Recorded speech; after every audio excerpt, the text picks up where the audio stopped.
नमस्कार साथियों, स्वागत है आपका हमारे YouTube चैनल में। आप छत्तीसगढ़ की किस जगह से हमारे समाचार सुन रहे हैं, कृपया कमेंट बॉक्स में लिखकर हमें ज़रूर बताएं। साथ ही हमारे चैनल को सब्सक्राइब करना ना भूलें। रायपुर से प्रस्तुत हैं छत्तीसगढ़ के प्रादेशिक समाचारों के साथ में रजनी शुक्ला। पहले मुख्य समाचार। मुख्यमंत्री विष्णुदेव साय ने कहा है कि छत्तीसगढ़ में एम्स की तर्ज पर हर संभाग में Chhattisgarh institute of medical sciences खोले जाएंगे। बीजापुर जिले में पुलिस कैंप पर की गई गोलीबारी में 3 जवान घायल। पीएससी भर्ती परीक्षा में अनियमितता के मामले में सीबीआई पूर्व परीक्षा नियंत्रक आरती वासनिक से कर रही है पूछताछ। और मौसम विभाग के अनुसार अगले 24 घंटों के दौरान प्रदेश के कुछ स्थानों पर हो सकती है हल्की वर्षा। अब समाचार विस्तार से। मुख्यमंत्री विष्णुदेव साय ने कहा है कि छत्तीसगढ़ में एम्स की तर्ज पर हर संभाग में सिम्स यानी Chhattisgarh institute of medical sciences खोले जाएंगे। मुख्यमंत्री ने यह बात कल नवा रायपुर स्थित रावतपुरा सरकार इंस्टीट्यूट ऑफ मेडिकल साइंसेज के नवीन भवन के लोकार्पण समारोह को संबोधित करते हुए कही। इस अवसर पर मुख्यमंत्री ने हॉस्पिटल में नए CT scan, MRI unit, dialysis unit और आपातकालीन चिकित्सा यूनिट का शुभारंभ भी किया। मुख्यमंत्री रावतपुरा सरकार institute of medical sciences and research centre द्वारा आयोजित व्हाइट कोट सेरेमनी में भी शामिल हुए। बीजापुर जिले में माओवादियों ने कल सुबह पुलिस कैंप पर गोलीबारी की। पुलिस अधीक्षक डॉक्टर जितेंद्र यादव ने बताया कि इस हमले में सुरक्षा बल के 3 जवान मामूली रूप से घायल हुए हैं। वहीं बीजापुर जिले में ही माओवादियों ने बीती रात लोडेट गांव में एक महिला की मुखबिरी के शक में हत्या कर दी। इसी जिले में एरिया डोमिनेशन पर निकली सीआरपीएफ की टीम ने तरनेम थाना क्षेत्र के अंतर्गत मोकुर पटेल पारा के पास पहाड़ी के नीचे 5 किलोग्राम का आईईडी बरामद किया है। इस आईईडी को जवानों ने मौके पर ही नष्ट कर दिया। स्मार्ट इंडिया हैकाथॉन का 7वां संस्करण आगामी 11 दिसंबर को देश भर के 51 केंद्रों पर एक साथ शुरू होगा। केंद्रीय शिक्षा मंत्री धर्मेंद्र प्रधान इस कार्यक्रम का वर्चुअली उद्घाटन करेंगे।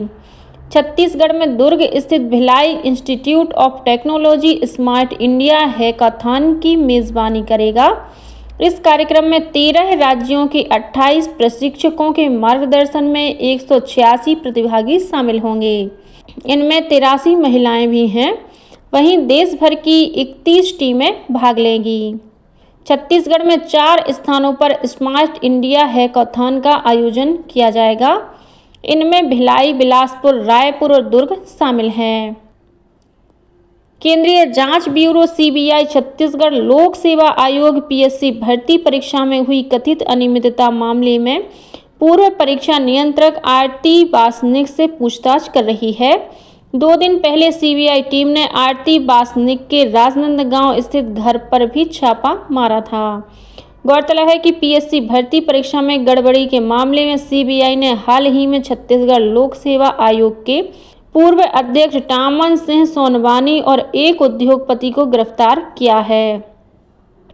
छत्तीसगढ़ शासन के कुछ विभागों में डाटा एंट्री ऑपरेटर के पदोन्नति चैनल को निर्धारित करने के मामले में दायर एक याचिका पर सुनवाई करते हुए राज्य उच्च न्यायालय ने प्रदेश शासन के 10 विभागों के साथ साथ सामान्य प्रशासन विभाग और वित्त विभाग को नोटिस भेजकर 8 सप्ताह के भीतर जवाब मांगा है।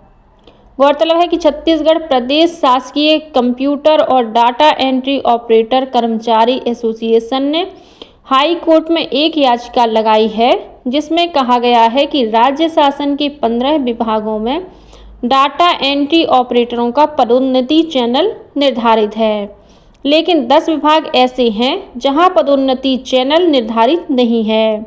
इस कारण इन विभागों में पिछले कई वर्षों से ये डाटा एंट्री ऑपरेटर बिना पदोन्नति के एक ही पद पर काम कर रहे हैं। मुख्यमंत्री विष्णुदेव साय शनिवार को रायपुर के इंदिरा गांधी कृषि विश्वविद्यालय परिसर स्थित कृषक सभागार में आयोजित छत्तीसगढ़ सर्व आदिवासी समाज के नवनिर्वाचित प्रबंध कारिणी समिति के शपथ ग्रहण समारोह में शामिल हुए।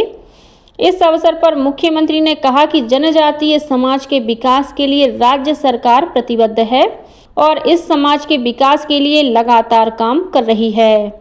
उन्होंने कहा कि प्रधानमंत्री नरेंद्र मोदी ने धरती आबा जनजातीय ग्राम उत्कर्ष अभियान की शुरुआत की है।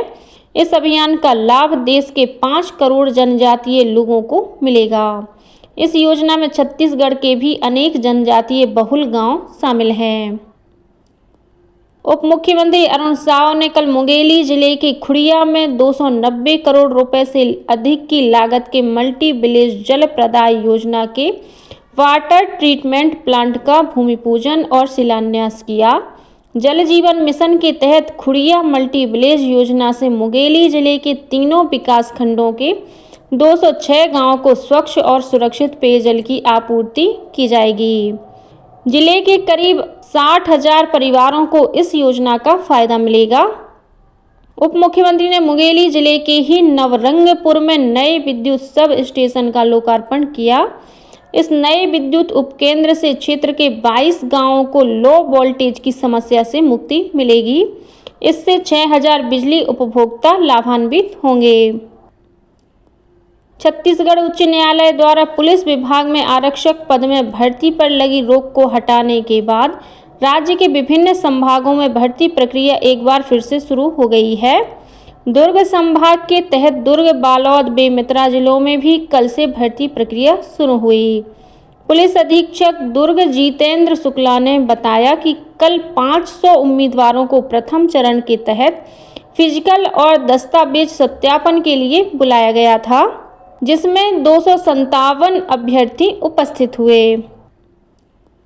बस्तर ओलंपिक मशाल रैली कल केशकाल से रवाना होकर जिला मुख्यालय कोंडागांव पहुंची।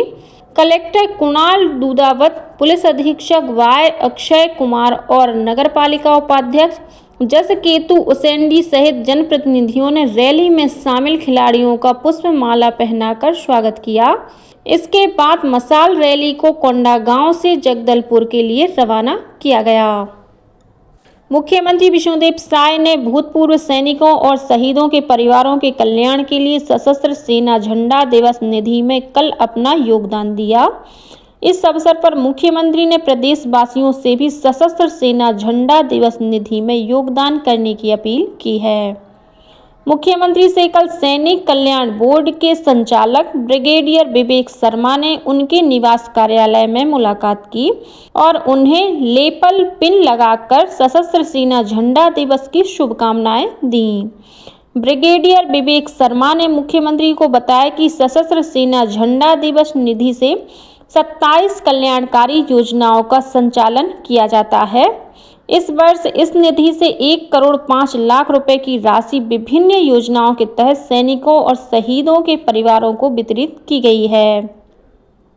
दुर्ग नगर में कल हुई एक सड़क दुर्घटना में 2 महिलाओं सहित 3 लोगों की मौत हो गई।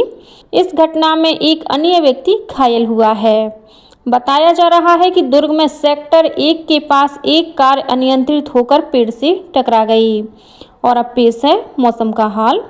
आगामी 24 घंटों के दौरान प्रदेश के 1-2 स्थानों पर हल्की वर्षा हो सकती है। रायपुर स्थित मौसम विज्ञान केंद्र के वैज्ञानिक HP चंद्रा ने बताया है कि राज्य के कुछ स्थानों पर गरज चमक के साथ छींटे पड़ने की संभावना है। इसी के साथ छत्तीसगढ़